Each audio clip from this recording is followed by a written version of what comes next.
ሰላም ጤና ይስጥልኝ እንደምን አላችሁ ክቡራን ቤተሰቦቻችን አገር ውስጥም ውጭ ሀገርም ያላችሁ የኛ ቤተሰቦች ዛሬ የፊደል ገበታን ይዘን ቀርበናል። የፊደል ገበታችን ከሀ እስከ ረ ያሉትን ስድስቱን እናያለን። ከዛ በፊት ግን የምንቆጥረው አማርኛ በመሆኑ እንደ ድሮው የቆሎ ተማሪ ቤት ትምህርት እንቆጥራለን። የቆሎ ተማሪ ቤት የቆሎ ተማሪ ቤት ትምህርት ሲቆጥር ከሀ ግዕዝ እስከ ፐ ድረስ ሀ ግዕዝ ሁ ካዕብ ሂሳልስ እያለ ነውና መጀመሪያ የምንቆጥረው በቆሎ ቤት ተማሪ ቤት አይነት አቆጣጠር ነው የምንቆጥር። ከኛ ጋር ሆኖ ወደፊት በደንብ አብረን የምንሰራቸው ብዙ አማርኛ ክህሎት ያላቸውን እና እያቀረብን እናስተምራለን። እናንተ ደግሞ ጀማሪዎች የሆናችሁ በሙሉ እንዲሁም ደግሞ እውቀቱም ያላችሁ እንዴት ተደርጎ ሀ ግዕዝን እንደመማር እንዴት እንደሚጀመር ካየን በኋላ ከዛ በኋላ ግን የምንማረው ፊደላቶችን ይሆናል። ፊደላትን እና ፊደል ቃላትን ምስረታ ነው የምንገባ። ስለዚህ የመጀመሪያው ሀ ግዕዝ ሁ ካዕብ ሂሳልስ እያልን እንማማራለን። እናንተ ቀጥሉ፣ እንጀምራለን። ይታያል፣ እዚህ ጋር ይታያል። ሀ ይሄ ስቲኩ ይታያቸዋል መቁጠሪያው። ስለዚህ እዚህ እንጀምራለን። ከኔ ጋር አብራችሁ በሉ። ሀ ሁ ሂ ሃ ሄ ህ ሆ። እንደግመዋለን። ሀ ሁ ሂ ሃ ሄ ህ ሆ። ቀጣዩ ማን ነው? ለ ለ ሉ ሊ ላ ሌ ል ሎ። እንዲህ እያልን ከሀ እስከ ፐ ያሉትን እንቆጥራለን። ዛሬ ግን ስድስቱን ፊደል ነው የመረጥናቸው። ከስድስቱ ፊደል በፊት እነዚህ ሀሁ ፊደላት በግዕዝ ነው የሚባሉ እና በግዕዝ ነው የምንላቸው። ይህኛው ይታያቸዋል። ይታያል። ይሄ እዚህ ጋ ያለው ሀ እቺ ግዕዝ፣ ሁ ካዕብ፣ ሂ ሳልስ፣ ሃ ራብዕ፣ ሄ ሐምስ፣ ህ ሳድስ፣ ሆ ይታያል። ሆ ሳ ብ እ ሆ ሳ ብ እ ይታያል። እሺ አሁን በዚህ መሰረት ቀጥታ የመጀመሪያው ሀ ፊደል ላይ ወጥተን እንደ ቆሎ ተማሪ ነው የምንቆጥረው። አሁን በነገርኳችሁ መሰረት እናንተ አብራችሁን በሉ።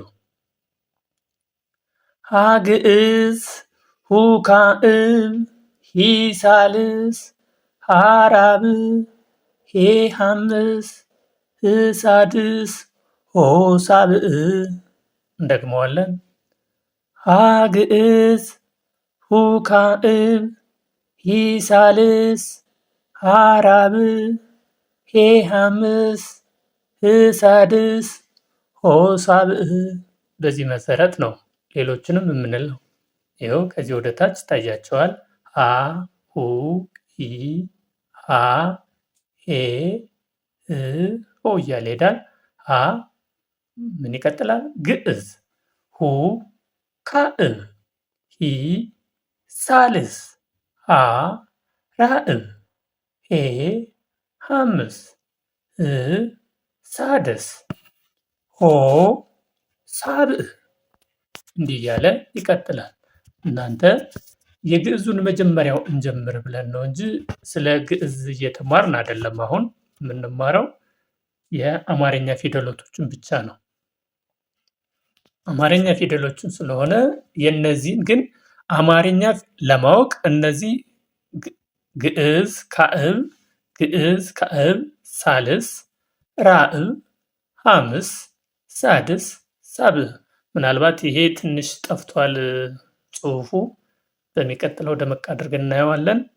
ግን እናንተ ከሞላ ጎደል ነገሮችን ለማወቅ ግዕዝ ካዕብ ሳልስ ራዕብ ሐምስ ሳድስ ሳብዕ ሀ ግዕዝ ሁ ካዕብ ሂ ሳልስ ሃ ራዕብ ሄ ሐምስ ህ ሳድስ ሆ ሳብዕ ነው። ሀ ግዕዝ የመጀመሪያ ነው። ሁ ካዕብ ሁለተኛ ማለት ነው። ሂ ሳልስ ሶስተኛ ሰለስተ ወይም ሳልስ ሶስተኛ ማለት ነው። ሃ ራዕብ አራተኛ ፊደል ማለት ነው። ሄ ሐምስ አምስተኛ ፊደል ማለት ነው። ህ ሳድስ ስድስተኛ ፊደል ማለት ነው። ሆ ሳብዕ ሰባተኛ ፊደል ማለት ነው።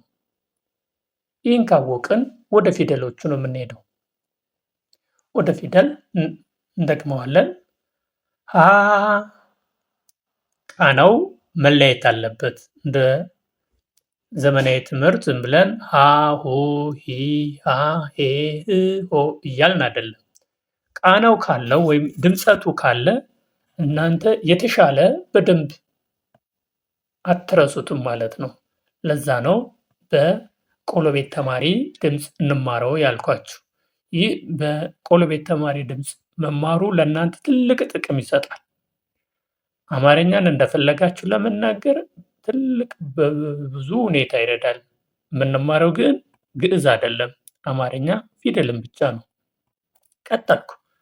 ሀ ሁ ሂ ሃ ሄ ህ ሆ ለ ሉ ሊ ላ ሌ ል ሎ።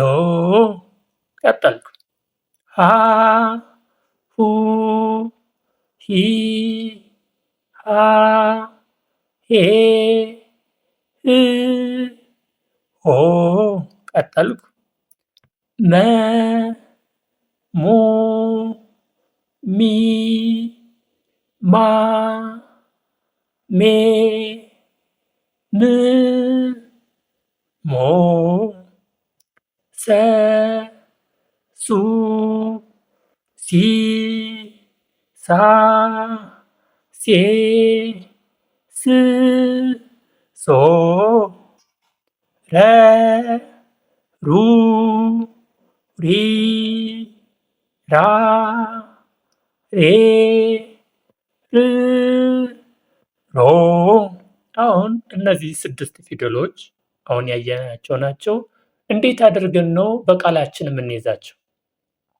በቃላችን ለመያዝ መሸምደድ ወይም የቆሎ ቤት ተማሪ ትምህርት ቤት ስትሄዱ ከቦታ ቦታ ቢሮ ውስጥ መሆናችሁ የትም ቦታ ስትሄዱ ብቻችሁን ስትሆኑ በቃላቸው ለራሳችሁ ትነግሩታላችሁ። እንዴት እያላችሁ ሃሁ ሂ ሃ ሄ ህ ሆ ለሉ ሊ ላ ሌ ል ሎ ሃሁ ሂ ሃ ሄ ህ ሆ መሙ ሚ ማ ሜ ም ሞ ሰሱ ሲ ሳ ሴ ስ ሶ ረሩ ሪ ራ ሬ ር ሮ።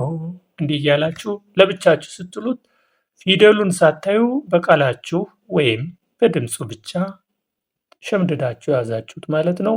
እያንዳንዱ ፊደል ከሀ እስከ ፐ ያለው ፊደሉትን እንኳን ቀጥታ ባታውቁት ሸምድዳችሁ በቃናው ወይም በድምፁ እያንዳንዱ ፊደል መናገር ትችላላችሁ። ለምሳሌ ያክል ከዚህ ውስጥ ሀ ለሀ መሰረ ነው። ለምሳሌ ቀ የለም፣ በ የለም፣ ተ የለም። ግን እናንተ አሁን ባልኳችሁ መሰረት ከሸመደዳችሁት ሃሁ ሃሄ ህ ሆ ለሉ ላ ሌ ሉ ሎ ሃሁ ሃሄ ህ ሆ መሙ ማሜ ም ሞ ሰሱ ሳ ሴ ስ ሶ ረሩ ራ ሬ ሮ እያላችሁ ከሸመደዳችሁት ቀ ስትደርሱ ቀቁ ቃ ቄ ቅ ቆ ብላችሁ ታልፉታላችሁ። ደ ደዱ ዳ ዴ ድ ዶ እንደዚህ እያላችሁ ፊደሉን በመሸምደድ አንድ በመሸምደድ ድምጸቱ እስከመቼም እስከ ዕለተ ሞታችሁ እስከ መጨረሻው አይረሳም። ስለዚህ በዚህ መልኩ ትሸመድዳላችሁ ማለት ነው። ስለዚህ እዚህ ጋር ሀ ግዕዝ ነው፣ ሁ ካዕብ፣ ሂ ሳልስ ሀ ራብዕ ሄ ሐምስ ህ ሳድስ ሆ ሳብዕ ትንሽ ፈጠን አልኩ። ሀ ግዕዝ ለ ግዕዝ ሀ ግዕዝ መ ግዕዝ ሰ ግዕዝ ረ ግዕዝ። ግዕዝ ምንድን ነው ብለናል? የመጀመሪያው ፊደል ነው። ሁ ካዕብ ሉ ካዕብ ሁ ካዕብ ሙ ካዕብ ሱ ካዕብ ሩ ካዕብ። ሂ ሳልስ ሊ ሳልስ ሂ ሳልስ ሚ ሳልስ ሲ ሳልስ ሪ ሳልስ። ሀ ሀ ራብዕ ላ ራብዕ ሀ ራብዕ ማ ራብዕ ሳ ራብዕ ራ ራብዕ።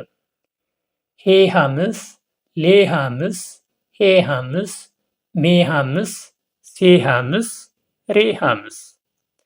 ህ ሳድስ ል ሳድስ ህ ሳድስ ን ሳድስ ስ ሳድስ ር ሳድስ።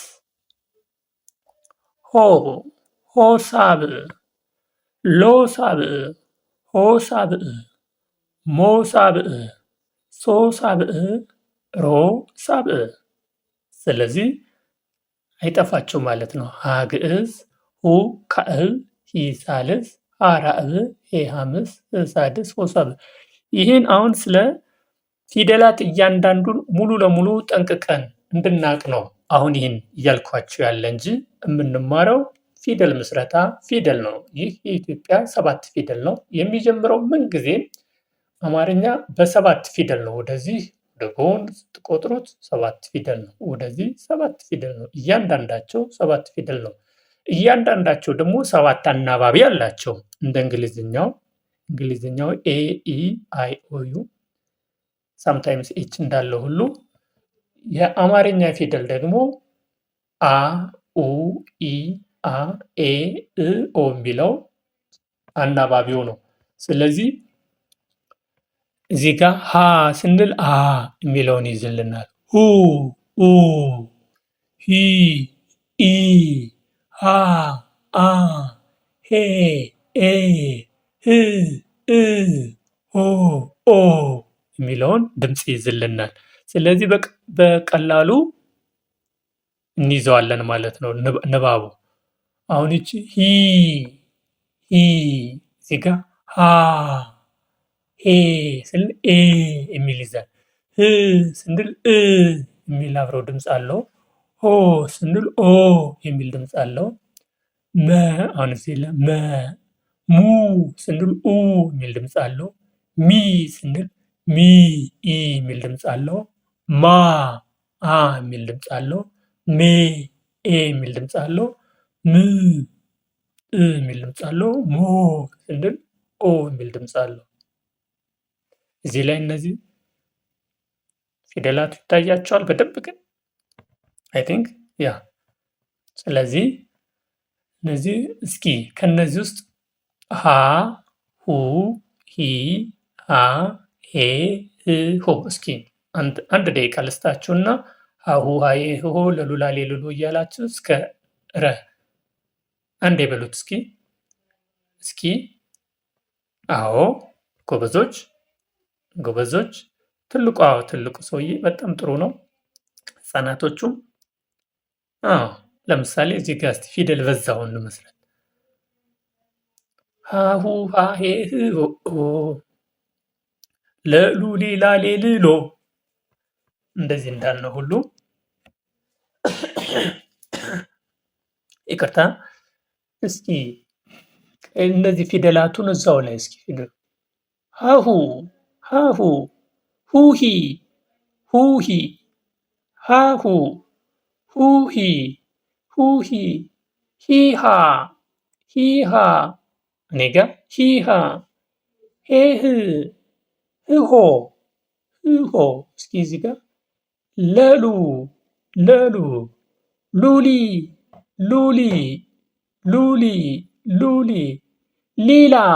ሊላ እዚህ ላይ አሁን ልዩ ፊደል ፈጠረ። አንድ ፊደል ሁለተኛው ፊደል አንድ ቃላት ፈጠረ። ሊላ የሚል ላሌ እስቲ ወደዚህ ስምል ላሊ ሊላ ላሌ ሌል ልሎ ላሌ ሌላ ላሌ ሌላ። አሁን ራሱ ድምፅ ፈጠረ። ላሌ ሌላ ሌል ልሎ ሀ ሃሁ ሁሂ ሁሂ ሁሂ ሂሃ ሂሃ ሃሄ ሃሄ ሄህ ሄህ ህሆ ህሆ። ይሄ ራሱ ሆሄ የሚለው ይመጣል። ይሄ ሆ ሆ ሄ ሲል አሁን ለምሳሌ ሆች ነች። ሆሄ ሆሄ ሆሄ ፊደልን እዚህ ሆሄ። እዛ ደግሞ ለቤት ደግሞ ሌላ የሚል አገኘን። ሌላ ሆሄ። እስኪ መቤት መሙ እኔ ጋ መሙ መሙ ሙሚ ሙሚ። ራሳችን አሁን ቃል እየፈጠርን ነው። ራሳችን በራሳችን ጊዜ ቃል እየፈጠርን ነው። እንዲህ እያልን ነው ድምጸት የምናገኘው። በዚህ ድምፅ ሙሉ ድምፅ እዛ ስናገኝ ሙሉ መሰረት ያለው ወይም ስሜት የሚሰጥ ቃል እናገኛለን። ከዛ በፊት ግን በራሳችን ድምፅ እየፈጠርን ነው። ያልተፈጠረ ቃል ነው እየፈጠርን ያለ ነው። መሙ መሙ ሙሚ ሙሚ ሚማ ሚማ ማሜ ማሜ ሜም ሜም ምሞ ምሞ ሜም ሞም ሜም ሜም ሞም ሰሱ ሰሱ ሲ ሳ እያለ ሄደ። ሰሱ ሰሱ። ከፈጠንኩ እናንተ ቀስ አድርጋችሁ ለብቻችሁ ደግማችሁ እዩት። ሰሱ ሰሱ ሱሲ ሱሲ ሲሳ ሲሳ ሳሴ ሳሴ ሴስ ሴስ ስሶ ስሶ ሰሱ ሲሳ ሴስሶ ረ ረሩ ረሩ ረሩ ሩሪ ሩሪ ሩሪ ሪራ ሪራ ራሬ ራሬ ሬር ሬር ሬር ርሮ ርሮ ርሮ ርሮ ሀለ ለሃ ሀመ መሰ ሰረ አለ መሰረ አለ ሀ መሰረ። አሁን በራሳችን ነው ፊደል የምንፈጥረው። ከዚህ ከተጻፉት ውስጥ ቃላት እንመሰርታለን። እዚህ ላይ ለምሳሌ እንፈልግ እስቲ ድምፅ የሚሰጥ ትክክለኛ ድምፅ የሚሰጥ ሁሂ። አይ ሁሂ ድምፅ አይሰጥም፣ አንጠቀምበትም ማለት ነው። ሂሃ ይሄም አይሰጥም። ሄህ ሄህ የሚባል ነገር የለም። ህሆ የሚባል ሆሄ። እዚህ ላይ ግን አያችሁት ሆ ሄ አንድ አገኘን ማለት ነው። ሆሄ ሆሄ። ጎበዝ ጎበዝ። ሆሄ። እስኪ ከሚቀጥለው ደግሞ እናንተ ለሉ ቤትን አንድ ፈጥራችሁ ትነግሩኛላችሁ። ከዚህ ግን ከሀ ቤት ሆሄን አግኝተናል። ሆሄ ደግሞ የፊደል ገበታ ንባብ ማለት ነው። ሆሄ ሆሄያት ሆሄያት ይባላል። ሆሄ። እስኪ ለ ከለቤት የተለመደ እንደተለመደው በግዕዝ ሲባል ለ ሉ ሊ ላ ሌ ል ሎ እንደዚህ እንትንጻት ነው። ሀ ሁ ሂ ሃ ሄ ህ ሆ። ስለዚህ አሁን ለቤት ነው ያለን። ለሉ ለሉ ድምፅ የለውም። ሉሊ ሉሊ ትንሽ ድምፅ ያለው ይመስላል፣ ግን እንዲህ የሚባል ፊልም። ሊላ ሊላ ምናልባት የሰው ስም ሊሆን ይችላል። ላሌ ላሌም ትንሽ ይመስላል፣ ግን የተለመዳለ። ሌል ሌልም የለም። ልሎ ይህም የለም። ግን እስቲ ወደ ሌላ አያችሁ፣ ሌላ የተለየ ማለት ነው። ሌላ የሚል አንድ ድምፅ አገኘን፣ አንድ ቃላት መሰረትን ማለት ነው። አንድ ቃላት ሳይሆን ቃል ነው የመሰረት ነው። ቃላት ሲባዛ ነው ቃላት። ግን በተለምዶ ቃላቶች እንላለን አይባልም። ጊዜውን እንተውና ቃል መሰረትን። ሌላ የሚል አንድ ቃል አገኘን ማለት ነው። ሌላ ሌላ። እስኪ ደግሞ አሁን ከሀ ቤት ሀ ሄ ሐመር ውሃ ነው። የመጀመሪያው ሀሌታ ውሃ ይባላል። ሀሌታ ውሃ። እነዚህ ሀሌታ ውሃ ሀሌታ ውሃ ይባላሉ። ሀሌታ ውሃ የተባሉበት የሐዋርያ ብለን ሀሌሉያ ብለን ስለምንጽፍበት ሀሌሉያ ወይም የመጀመሪያው ማለት ነው። ሀሌታ ውሃ ማለት ግዕዝ ሀ ማለት ነው። ይሄኛው ሐመር ውሃ ማለት ሐዋርያት ተብሎ የሚጻፍበት ማለት ነው። ይህን አሁን ለጊዜው አይመለከተንም፣ ግን ይሄ ፊደል ሀሌታ ውሃ ይባላል። ይሄኛው ሀ ደግሞ ሐመር ውሃ ይባላል። ይህኛው ሰ ደግሞ ንጉሱ ሰ ይባላል። ንጉሱ ሰ የተባለው ንጉሰ ነገስት ተብለን ለመጻፍ በዚህ ስለምንጠቀመው ነው። ንጉሱ ሲባል በዚህ እንጻፍ ነው። ንጉሰ ነገስት በዚህ ሰ ስለሚጻፍ ንጉስ ሰ። ከዚህ ከረ ቀጥለው ሌላ ሰ አለ። ሳቱ ሰ የሚባል ሳቱ ሰ። ስዕል ብለን ለመጻፍ ሳለ ለማለት በዛኛው እንጠቀማለን። ለዛ ነው። ስለዚህ ይሄ ሀሌታ ውሃ ይባላል። ይህኛው ሐመር ውሃ ይባላል። ስለዚህ ከሐመር ውሃ ቤት እንደ ሀሌታ ውሃ ሁሉ ተመሳሳይ ድምፅ ነው ያለው። ሀሁ፣ ሁሂ። እስኪ እኔ ጋር ሀሁ፣ ሁሂ፣ ሂሃ፣ ሃሄ፣ ሄህ፣ ህሆ። ስለዚህ ሆሄ የሚለው ተመሳሳይ ነው ያለ። መቤት እስኪ ፈጠን ብለን እንሂድ። ትንሽ ረዘመ ይሆን እንዴ?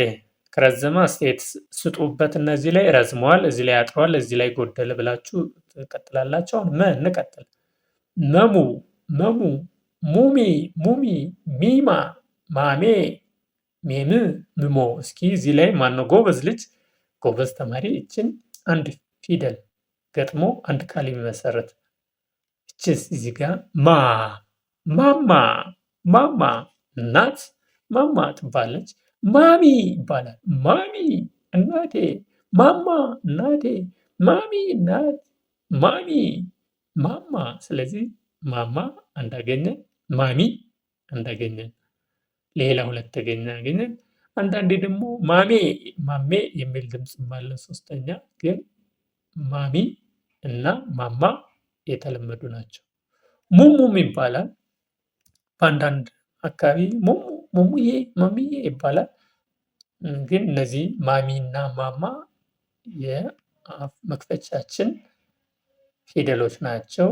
ፊደሎቹ ደግሞ ማማ ሲሆኑ ቃል ይሆናሉ። ማሚ ሲሆን ቃል ይሆናሉ ማለት ነው።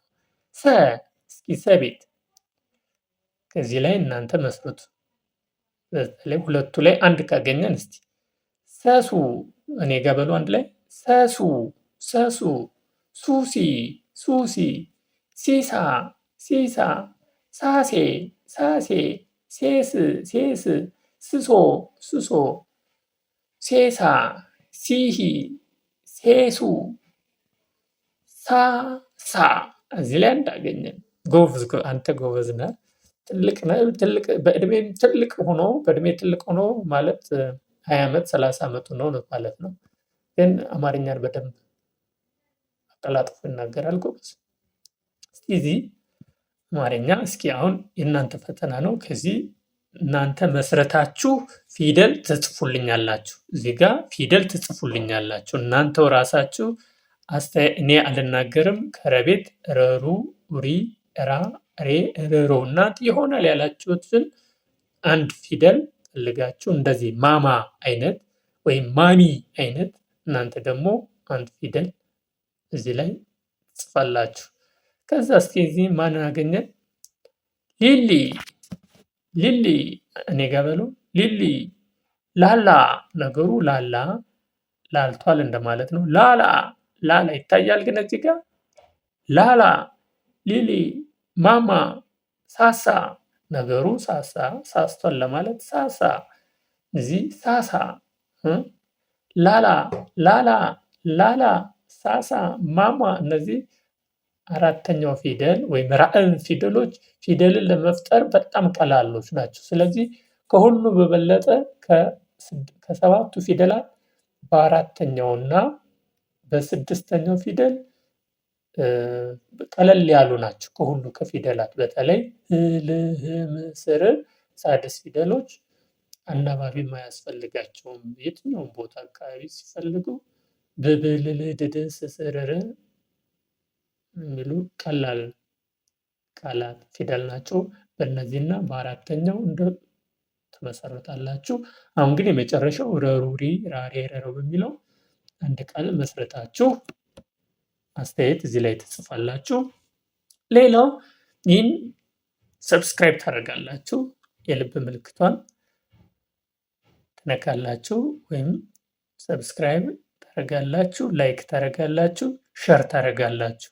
እነዚህን ላይክ ሸር በማድረግ ይህም ቤተሰብ ሆኖ ይህ የቆሎ ቤት ተማሪ ቤታችን ነው። በቆሎ ቤት ተማሪ እናንተ ሁላችሁም የቆሎ ቤት ተማሪዎች ናችሁ። ከቆሎ ቤት ተማሪ ፊደላትን በሙሉ እንማራለን። እናንተ ላይክ ሼር ሰብስክራይብ አድርጉ። የቆሎ ቤት ተማሪ ይህ የቆሎ ቤት የእናንተው ትምህርት ቤት ስለሆነ ላይክ ሼር ሰብስክራይብ አድርጉ። ሰላም ሁኑ። እናመሰግናለን። አስተያየታችሁን እንጠብቃለን። ደህና ሁኑ። መልካም